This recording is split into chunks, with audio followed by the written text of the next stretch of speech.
હાલો મિત્રો, આજનો બ્લોગ છે આપણે કે જર્મનના કૂતરા દેખાડવાના છે. કૂતરી અહીંયા આ સોટાતી છે, એની નીચે વિયાણી છે ને ઘરની પાલતુ કૂતરી છે, પણ એને સારું લાગીને વિયાણી નકર બાકી સારામાં સારું છે. પણ એને એવું નથી, કૂતરાનું જીવન જ એવું હોય કે બહાર જઈને વિયાવું. જુઓ જર્મનના ગલુડિયા તમને પાણીથી બતાવવાના છે.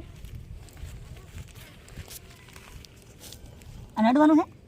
હા લઈ લે એટલે લઈ લો. હા લઈ લે હા હા જો આ કૂતરો છે અને આનો કૂતરો છે. કાંઈ નથી. જો મિત્રો આ જર્મનના ગલુડિયા મસ્ત મસ્ત.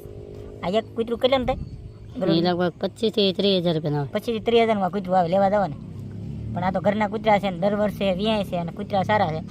અને અને અમારે પાળવાનું છે, અમે લઈ જવાના છે. થોડુંક મોટું થાય ને પછી થોડુંક આગળ તો થોડુંક મોટું થાય ને તઈ મિત્રો તો કેવા લાગ્યા તમને ગલુડિયા? હા સર થઈ ગયા મિત્રો. આ છે જર્મનના ગલુડિયા. જો આ કૂતરો છે ને, જો આ બે કૂતરા છે. હા કેવા સારા છે તો જર્મનના. 3 દિવસના છે. 3 દિવસના જ છે મિત્રો, અડાય નહીં. આ તો વિડીયો ઉતારવો છે અને ફેસબુકમાં તમે નવા હોય ને તો ફોલો કરો, શેર કરજો મિત્રો. ફોલો તો જરૂર કરજો. જર્મનના ગલુડિયા 4 છે. કેટલા પાસે હતા ને? 5 ગલુડિયા હતા, પણ એક કૂતરું આવીને મરી ગયું. 4 છે એ નાના છે. એક પટ્ટાવાળું કૂતરું છે. આ કૂતરો છે. એ તો કૂતરી.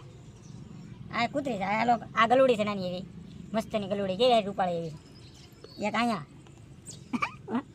4 અડવાના છે. આ કૂતરી, 2 કૂતરી અને 2 કૂતરા ઝીણા ગલુડિયા. જો તો મિત્રો આજનો બ્લોગ પૂરો થાય શાંતિ. મળશું આગળ. જય હિન્દ, જય ભારત.